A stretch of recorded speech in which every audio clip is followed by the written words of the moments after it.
सारंग ही छाजा कागर अथई हथ में? सोराणी नेठ चनेसर पंहिंजी आदत पूरी कई। वरी छा कयो अथस? ही डैम वारे कम जो स्टे ऑर्डर आहे। इन जो छा मकसद सारंग? इन जो मतलब इहो आहे त कोर्ट जे ईंदड़ फ़ैसिले ताईं डैम जो कम रुकजी वेंदो। मोए मरवाना इहो वरी छा कयो? ठहियल ठुकियल कम ते पाणी फेराए छॾियईं। हा सोराणी, इहो कम बि रोलड़े जो शिकार थी वियो। निभागे चनेसर खे इहो कम रोकराइण जो कहिड़ो इनाम मिलंदो? ॾाढी सुठी स्कीम हुई सोराणी। हिन इलाइक़े जा सभु माण्हू ॾाढो फ़ाइदो वठंदा। पर इहो निभागो को चङो कम करण ई नथो ॾिए। चनेसर निभागो पाण त को चङो कम करे कोन थो, पर कंहिं ॿिए जे कम में दख़ल त न ॾे न। पर सारंग, हाणे हिन डैम वारे कम जो नतीजो कहिड़ो निकिरंदो? हाणे त वरी कोर्टुनि जा चक्कर लॻंदा। ॾिसूं त कोर्ट कहिड़ो फ़ैसिलो थी ॾे। मतलब त इहो कम हाणे जल्द कोन थींदो। कोशिश त कंदुसि स्टे ऑर्डर कैंसिल करण जी, पर हाणे ज़ाहिर आहे त थोरो टाइम त लॻंदो। जेकर डैम ठही वञे हा त हिन साल वारो वसकारो डैम खे ज़रूर भरे छॾे हा। मुंहिंजी इहा ई कोशिश हुई त हिन साल जे सावण खां अॻु डैम तयार थी वञे। हा सारंग, ॾाढी ज़रूरत जी शइ हुई। पखी पखण जीत जानवर पाणी पी ख़ुशि थियनि हा। तूं रख हलाते, इंशाल्लाह ईअं ई थींदो। ख़ैर तूं मूंखे मानी आणे ॾे, त मां वरी कंहिं ॿिए कम खां लॻां। इजो थी खणी अचां।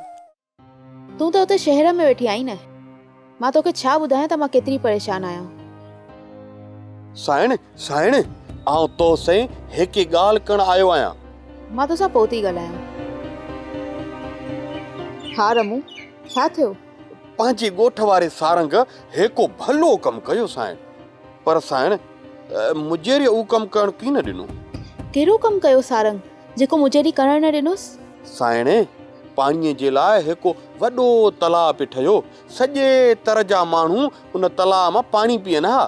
अच्छा, पोइ छा थियो? पर साइण उहो मुंहिंजे दरख़्वास्त ॾेई कमु बंदि कराए छॾियो। ही त वाकई सुठो नाहे कयो चनेसर। साइण इन सारंग खे मारण जे लाइ मुंशीअ सां सलाह पई कई। मतलब त चनेसर सारंग खे माराए छॾींदो ईअं? हाउ साइण, ई प्रोग्राम लॻो पियो आहे। रमू, गुजारो साइण, तूं मुंहिंजो चवणु कंदे? हाउ साइण, तूं हुकुम करे ॾिस। चनेसर वारा सारंग खे मारण जे लाइ जेको बि प्रोग्राम ठाहिनि हू मूंखे ॿुधाए जाए, ऐं गॾो गॾु सारंग के भी। हाउ साइण, हाउ ईअं कंदुसि।